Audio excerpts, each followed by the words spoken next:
funny story. I graduated from high school, and my dad said, come on, take a ride with me. I said, take a ride with you, go where?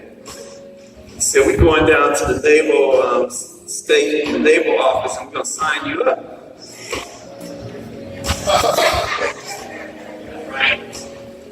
I said, no, you're not. He said, you'll get to see the world, and you'll be able to do all the things that you can't do home with me and your mom. I said, I would rather go to college than go into the Navy. And he said, well, I'm going to give you a month. You better have a job, and you better be enrolled in college. And if you're not, you're going into the Navy. Well, make a long story short, I never made it to the Navy. Amen. But we got Sister Frazier. She was an officer in the Navy. Lord have mercy, an officer.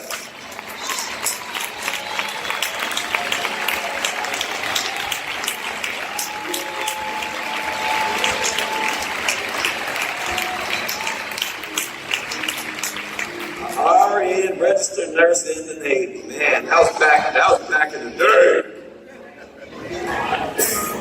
You got to be light skinned to be in there.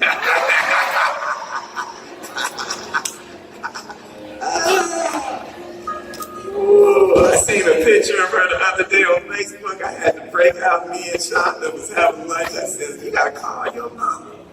She said, for what? Because, boy, I thought that was Diane Carroll. Hot like fire. And people believe that we are not patriotic. We are. We are. Somebody can stop the beat. I just told you. I was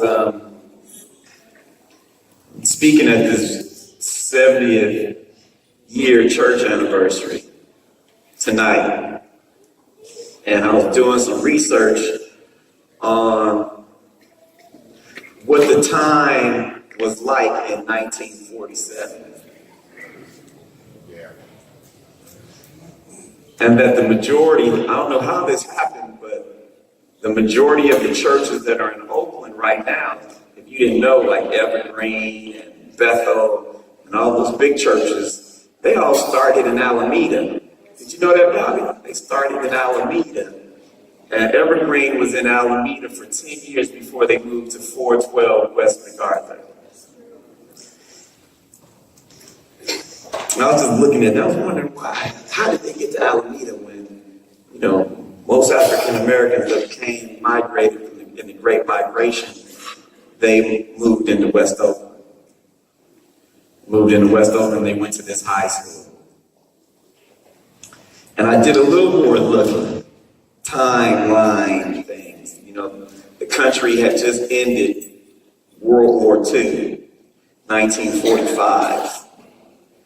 And the soldiers that had fought in World War II were bringing the Nazi prisoners home from Germany. And they were transporting them across the country to go to D.C. to be held on war crimes. And back then, it was more popular to ride by train than it was by plane. And so when they came back from the war, and they were escorting them to D.C., the Nazi prisoners rode in first class and coach. And the black soldiers had to ride in the back of the train. This is what happened when they came back, 1945, 47. That was really when the Civil Rights Movement started. And the soldiers called it the VV campaign. And it means simply victory abroad and victory at home.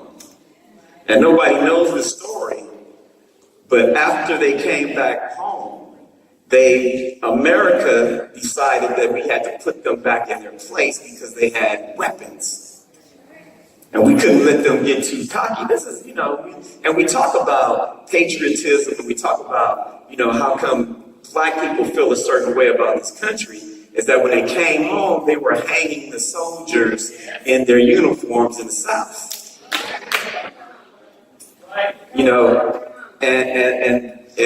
And prior to that, it was not a great place to be in America. And I was just looking at that. And this is 70 years that God gave this man a vision to plant a church when all of this stuff was going on in America. Can you imagine that? What would give him the unction to believe that he could plant a church and the church would be successful in 1947? So if you don't like reading and you don't do your research, 1947 was the same year. It was the first year that no lynchings were reported in America. 1947 was the first year.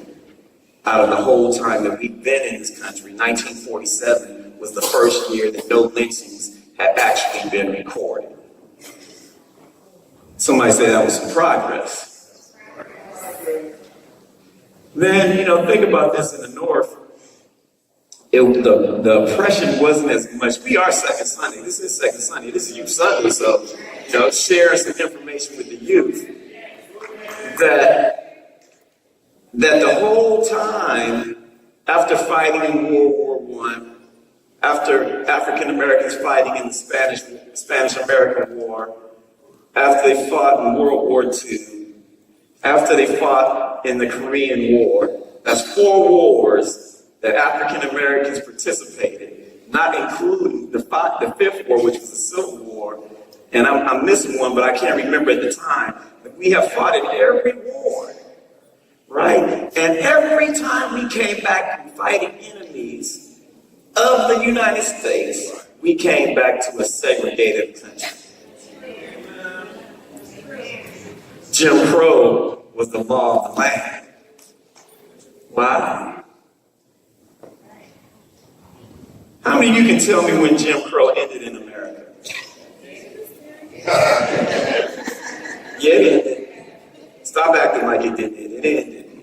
You don't have to go to the back of the bus. You can go to a hotel now and you can check into a hotel if you can afford it. You can go to the restaurant and eat if you can afford it. You can go anywhere you want to go right now if you can afford it. They might not want you there, but you can get in there. Legally. 1963 and 65, they did away with it. Wow, I was born. And Jim Crow is still alive.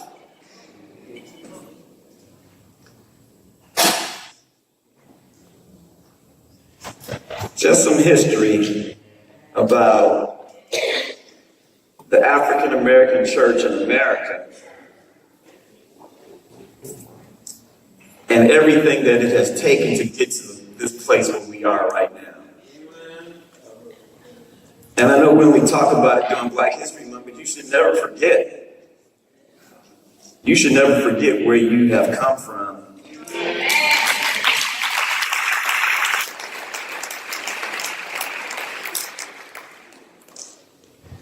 And you should always respect your elders.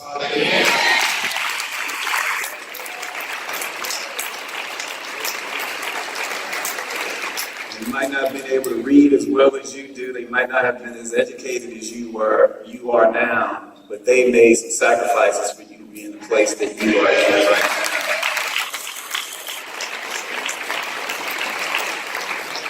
now. Okay, let's go to Matthew 6.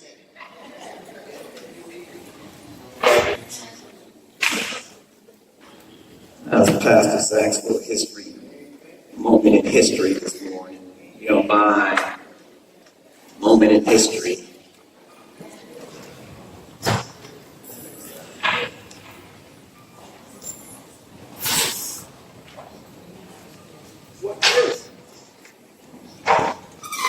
Matthew 6.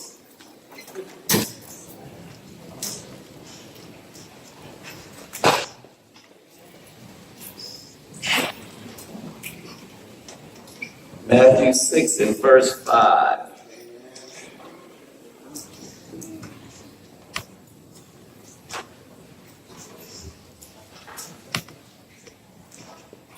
No, let's go to verse 9. Matthew 6, verse 9, reading from the New King James Version. Are you there?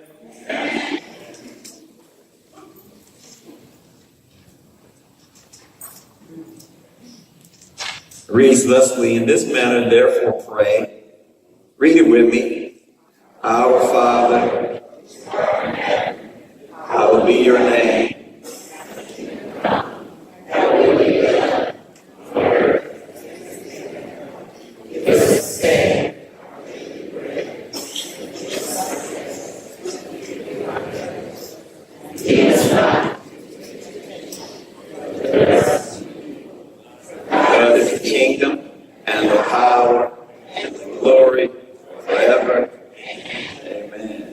Look at your neighbor and say, neighbor, preacher's going to talk about, do you have the discipline to pray? You have the discipline to pray.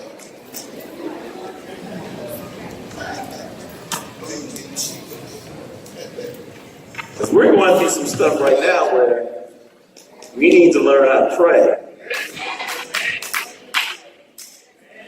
We have this opiate addiction in America. People are trying to separate it along racial and class line, but it has hit everyone.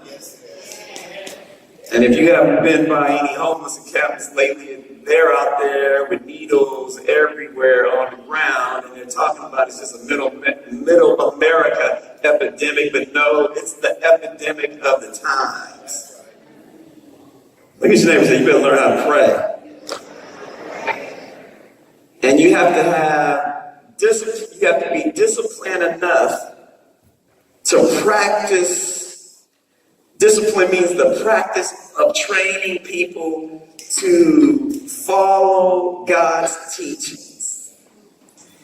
And there is chastisement that comes along with disobedience. That's why we get into the discipline. Somebody say discipline of prayer. And the disciples asked Jesus to teach them how to pray, and he gave them a model prayer that everybody could pray. And when you get to a point in your life where you don't know how to pray, maybe all you have to do sometimes is just moan and groan. He still understands what you're saying. Anybody ever been to the point where they couldn't get the words out of their lips because the tears were running down their face? It was just overwhelming oppression upon their life, and they just had to sit there, and they were in the presence of God, and nothing came out. That's when God interprets what you're trying to get out. But we have to have enough discipline to pray when we're not in the midst of a crisis. Don't wait to pray just when you get in trouble. Don't wait to pray when your marriage is failing. You should be praying right now for your marriage. Does anybody here that's married know you need to be praying right now? Because marriage is so topsy-turvy, you wake up one morning, it's like, oh, hallelujah, hallelujah, hallelujah. Hey, right? And then that same day, you like, oh, trouble in my way. It makes me cry sometimes. Oh, trouble. And the same day, it don't have to be the next day, it's the same day. Somebody said, you better learn how to pray. When you pray, it takes out some of the strain and the pressure that your relationship is causing you at that particular moment. Somebody said, you can't wait until the trouble comes. You got to pray before it happens. Praying means we have to teach each other how to pray. We have to have some self-control. We have to have some discipline, and we have to be under the authority of God, trying to go into His presence to pray. Our Father, you are our Father, which art in heaven. Hallowed be thy name. You are setting a precedent, letting him know that he is in control of my life. And I have enough humility to go before the throne of grace and ask him to help me.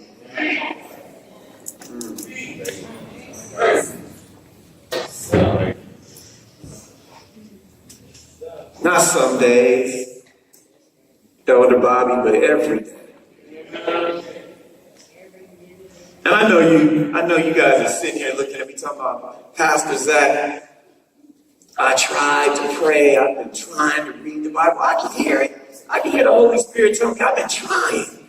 As soon as I get down on my knees, as soon as I try to pray, the enemy comes in and starts shifting my mind to everything else. Anybody ever experienced that? Soon as you get ready to pray, the enemy comes in and he starts talking about, you got that bill, dude.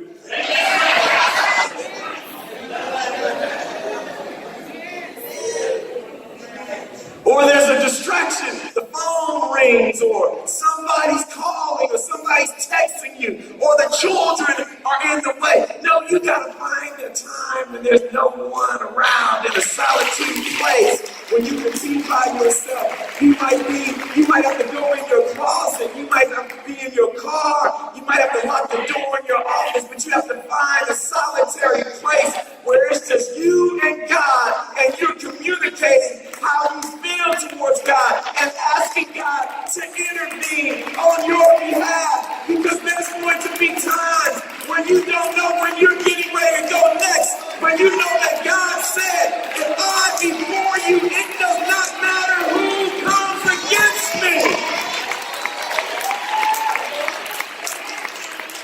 We got to learn how to pray that the steps of a righteous man or the steps of a righteous woman are ordered by God. God, order my steps. I know sometimes we come to church and we hear a sermon, and the sermon, sometimes it makes sense. And a lot of times you sit in here and the sermon don't make any sense to you at all. But ask yourself, when the last time you really prayed?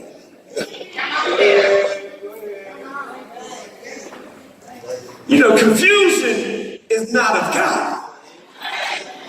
Let me say that one more time. Let me ring that bell. Ding, ding, ding, ding, ding, ding. If you're confused and you're looking and you're searching and you're trying to find where you fit in, look at your neighbor and say, that's what the enemy wants for you. God is not the author of confusion. Confusion is like a lie. And all lies go back to the lake, because they come from the devil. God says, listen to this. I want you, when you pray, this is what God is saying to you. Write this down if you get a chance. If you get a chance, write this down. God is saying to you, when you get the discipline of prayer, I'm about to put you in a place where they will be able to see you, but won't be able to reach you. Watch this. I'm going to read it again because you missed it. Listen to this. God says when you learn how to pray, I'm about to put you in a place where they will be able to see you, but won't be able to reach you. That's why we talked about last Sunday, we talked about Ephesians 6 and 10, how we have to put on the whole armor when we leave the house every day, how we have to pray the whole armor of God to cover us from the top of our head to the soles of our feet, that we can fight off the fiery darts of the evil one. When you're not putting on the whole armor of God, you are naked in the world, and you are susceptible to the attacks of the evil one when you have not put the armor on. How many of you know that you are right now, right where you're sitting right now, are in the battle for your life? Watch this. All battles are not visible to the eye. Some battles only come through attacks from the evil one, where you might not even be able to see where they're coming from. But guess what? The enemy knows what you like, and he knows how to focus right in on your weakness. So that's why it's easier for you to keep your mouth shut instead of telling your business to everybody else but God.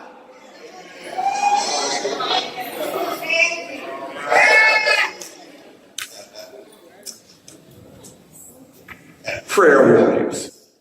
Church, they got to pray. I'm almost done. I'm going to throw out 3 topics. I want you to pray about it.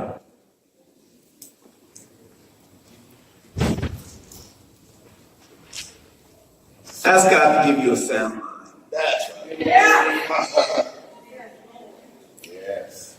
Ask God to give you power, love, and a sound mind.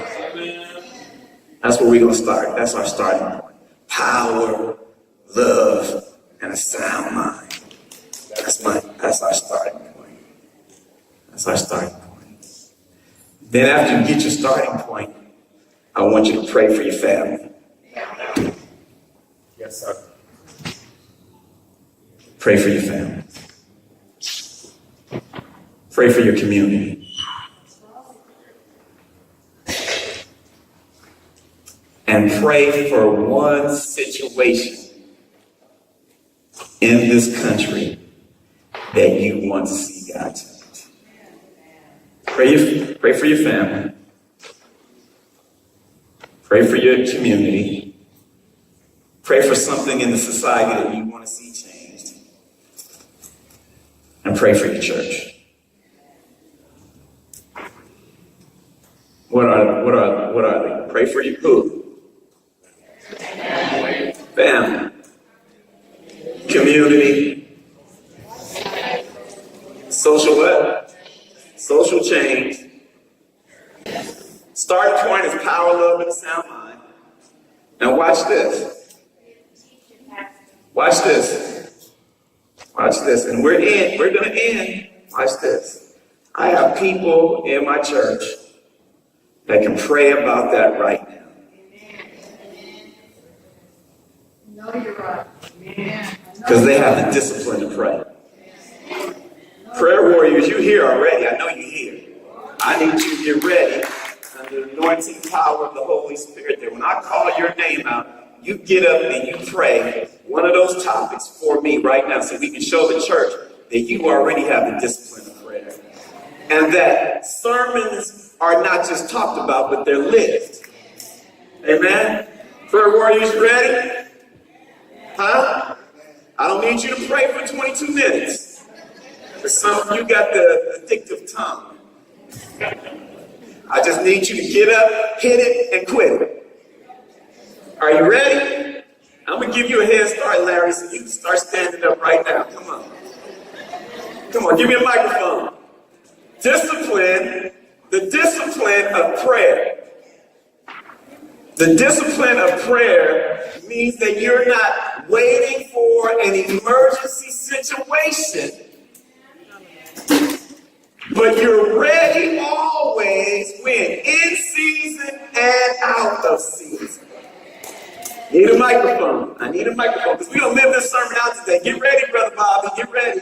And I have to tell you, you only got 30 seconds, so you got to hit it and quit it, Brother Bobby. These are disciples of Pastor Newt. So Pastor Newt would pray half of the prayer at 6 a.m. in the morning. He would pray for 15 to 20 minutes. Where's Deacon John? Deacon John? Oh, they're going to look at me back there looking raw.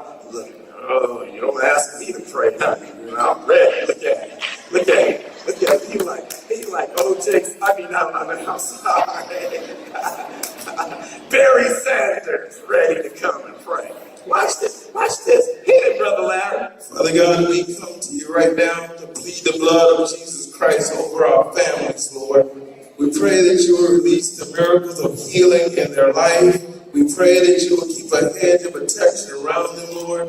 Give them discernment to make sound choices and sound decisions, that they will not be deceived by the enemy, Lord. We pray that they will walk in love and not in hate. They will walk in faith and not in fear. That they will walk in joy and not defeat.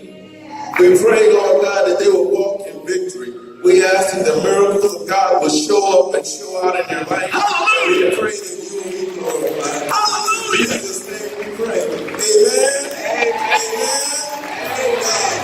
Amen. Hey, I didn't have to get him ready. I didn't have to stir him up. All I had to do was call his name. Come on, Sister Donna, show us what you got this morning. Come on, Sister Donna. Pray every day. Wednesday morning, 6 a.m. Come on, let's hear a word from you. Let's hear a word. We pray that you will continue to lift up our pastor this morning, Heavenly Father, that you will continue to give him a fresh anointing word, Lord God. We pray, Lord God, that as the shepherd of this house, Heavenly Father, that you continue to guide him and lead him in the right direction, Lord God. And we pray for each and every member that is sitting here today, Heavenly Father. We pray, Lord God, that you meet them wherever they stand in need of today, Heavenly Father. We pray for unity in the body of Christ this morning, Heavenly Father. We pray that you allow us to be as many members of one body in Christ Jesus this morning, Heavenly Father. We pray, Lord God, that your Holy Spirit come and rain down in this place this morning, Heavenly Father. That you will lift us up, Lord God, that we will draw closer to you, Heavenly Father. We thank you, Lord God, for the blessings that you have given our church. And we pray, Heavenly Father, that you will give us a strong foundation, Heavenly Father. That you continue to give us power this morning, Lord God. Love this morning, Lord God. And sound minds this morning, Heavenly Father. We pray, Lord God, that you will open the doors of opportunity for each and every person in here today, Heavenly Father. And we pray, Lord God, that you will give True Mind Ministries a home this morning, Heavenly Father. That we can walk into and claim it as ours, Heavenly Father. And we know that you're going to give us that home debt-free. We are claiming it right now in the name of Jesus. We pray, we say thank you, Lord. Thank you, Lord. Hallelujah. Thank you. Come on, Brother Clarence. Come on, Brother Clarence. Prayer warriors. Prayer is the discipline. Don't have to wait till the battle is over. You can shout right now when you learn how to pray. Come on, Brother Clarence. Father God, we thank you for your word says we should pray for those in leadership, Lord, that we may live quiet and peaceful lives, Lord. So, Father God, we pray for the Congress. We pray for the Senate. We pray for the courthouses, Lord, the Supreme Court, Lord, the White House, Lord. We pray for quiet and peaceful lives, Lord, that every law, anything that's done, Lord, that will bring your people prosperity, Lord, that bring peace of mind. In the name of Jesus, amen. Come on, Nene. Come on, Nene. Come on. Have the power of prayer, the discipline of praying right now in the name of Jesus. Can't you feel the anointing breaking and destroying the yokes? Heavenly Father, we thank you for who you are, Lord. We thank you for being our King of Kings and our Lords of Lords. The Alpha and the Omega, a God that sits high and looks low today, Heavenly Father. But this morning we come praying for our community today, Lord. We come, Lord God, asking that you touch the homeless today, Lord God. We ask, Lord God, that you heal them today, Heavenly Father. Heal their minds, heal their soul, heal their bodies today, Heavenly Father. And Father God, we pray that no weapon formed against them shall ever prosper today, Lord. And we also pray for our city administration, Lord. We pray, Lord God, that they go out and see today what's going on today, Lord God. We pray that they don't just write policies without seeking what's going on with the people today, Heavenly Father. And Father God, we just lift up holy hands today, Lord, for that you are a holy God. You are a righteous God. You are a loving God, Lord. And we honor you today, Lord God. We lift our hands up on high today, Heavenly Father, for that there is no God like you today, Lord. And we thank you, Lord. We honor you, Lord. We praise you today, Lord God. Hallelujah, Lord. We thank you today, Lord God.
women, boys, and girls to line up according to your word, Lord. For you tell us the first and greatest commandment is to love the Lord your God with all of your heart, with all of your mind, and with all of your soul. We pray right now, Lord, that we will begin to internalize that we will assimilate it, that it will become part of us, Lord. And then we will be able to love our neighbors as we love ourselves, Lord. Then we can love one another. We can pray for one another, Lord. We can bless one another. And when one of us is blessed, we all become blessed, Lord. When the church is, when we are blessed, Lord, the church is blessed, Lord. Lord, then the dreams, oh Lord, then the vision we have, Lord, that we have for a new home, for a church home, will come into fruition, Lord. When we are ready, Lord, you will pour out the blessings. You will open doors that we didn't even see, Lord. Knowing, Lord, that you are able to do great and mighty things that we don't know. So we thank you, Lord, for this day that you have made. We thank you, Lord, for this opportunity, Lord, to call upon your name, to know, Lord, that you hear us, Lord, that you want to answer our prayers, that you never get weary with our requests, Lord, that you never get weary, oh Lord, with our thoughts, oh Lord, with those things, Lord, that we come to you and stand in need of, Lord. We know that you are able to do exceeding and abundantly more than we ask for. Yes, Lord, you are making all things, Lord, work together for good for those who love you and are called according to your purpose. So, Lord, we thank you once again for the power of prayer. We thank you, Lord, for what you're going to do in the congregation. We thank you, Lord, for your answered prayers. In Jesus' name we pray. Amen.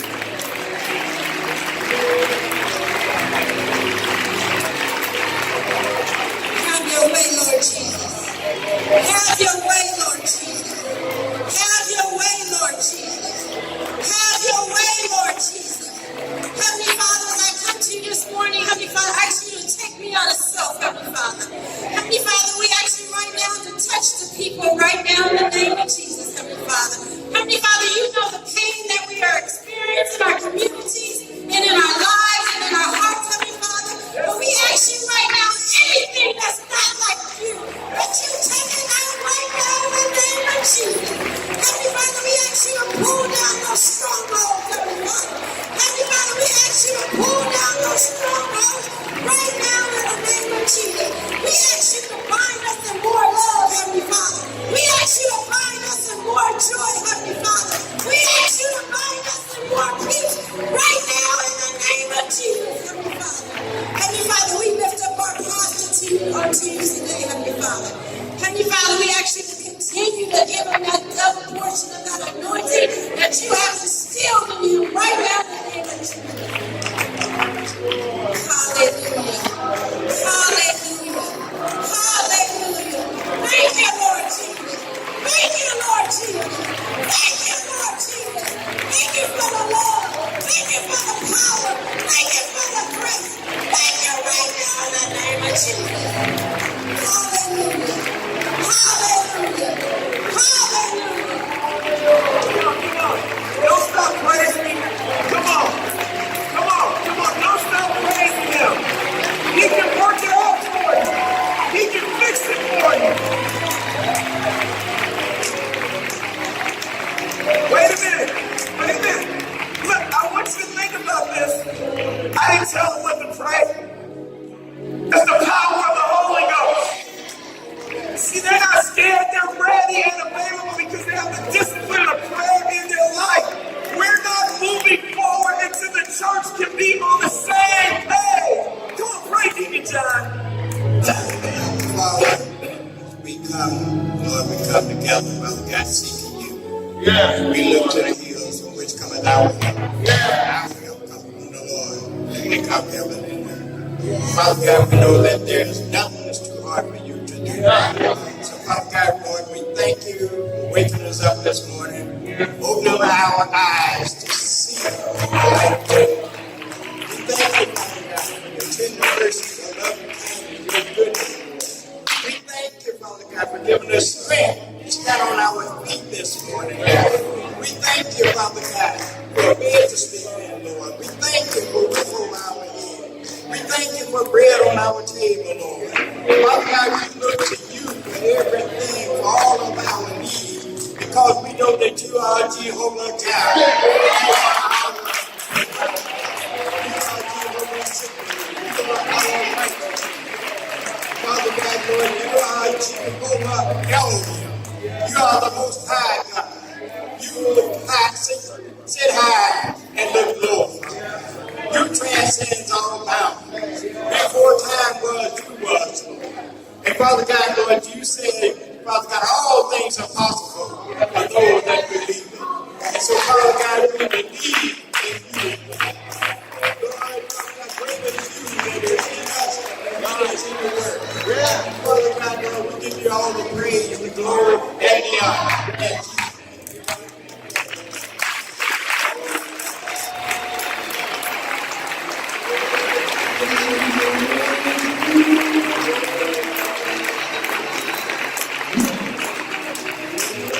Everybody resting on their feet.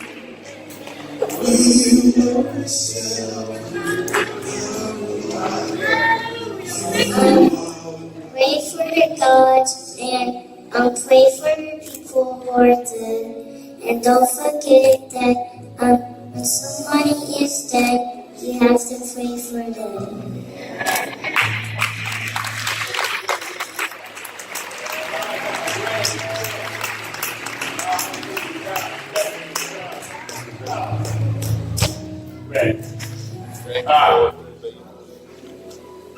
Church is not about the building we meet in. Really, it's just about our faith in God. That wherever we meet at, He's there with us. I had to come to that realization for myself.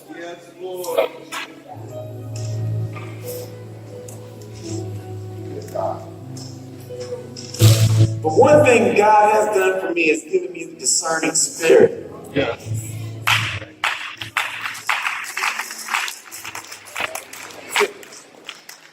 It's like you've been preaching for 17 years and you come to church and the people still have blank faces. The sermons are not just for you to talk about. Amen. Some of you are carrying around these burdens and you've been carrying them around for years and you still haven't been able to release them because you forgot who created you.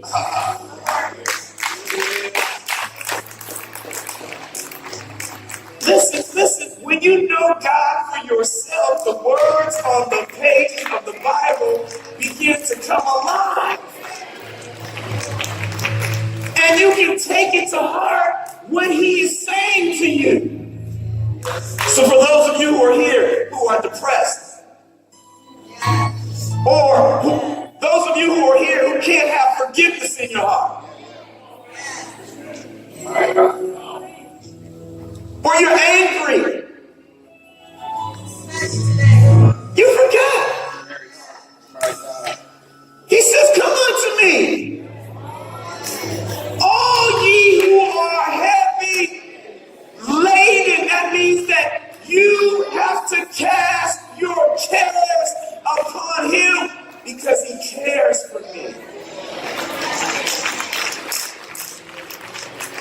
Either you can believe it or you don't. That's right. It's up to you. You shouldn't have the same conversation for decades.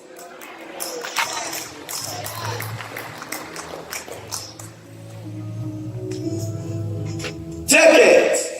Same story. Same conversation. You ain't casting. Unforgiveness. How many times should we forgive, Brother Bobby? 70 times 70. You don't have as many tongues as you need to say. How many times you got to learn how to forgive?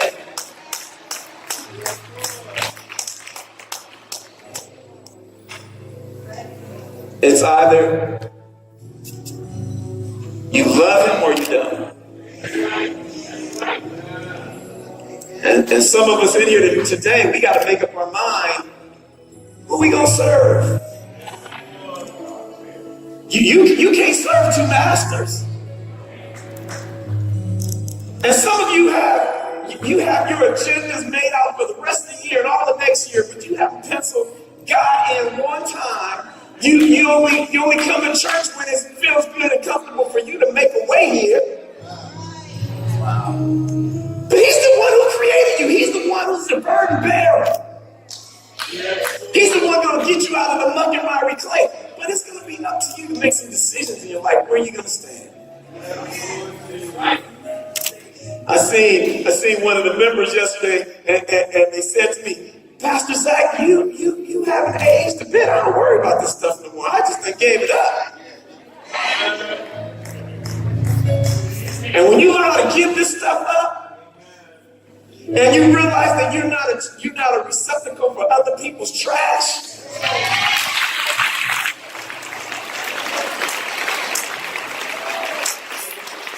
Somebody hold their hands up and say, I'm free.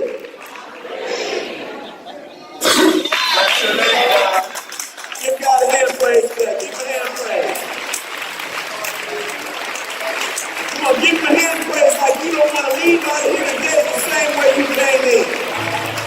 No. Give him a hand praise that you're praising your God today. Our Father which art in heaven, hallowed be thy name, thy kingdom come, thy will be done on earth as it is in heaven. Give us this day our daily bread. Forgive our trespasses, and we forgive those who trespass against us. And lead us not into temptation, but deliver us from evil. For thine is the kingdom, the power, and the glory. Somebody shout amen in here.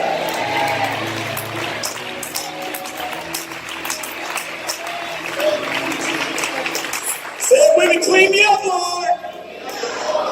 I surrender my will to your way. Help me get rid of these issues, these people that's holding me back. And wash me with your hyssop. Speak to my soul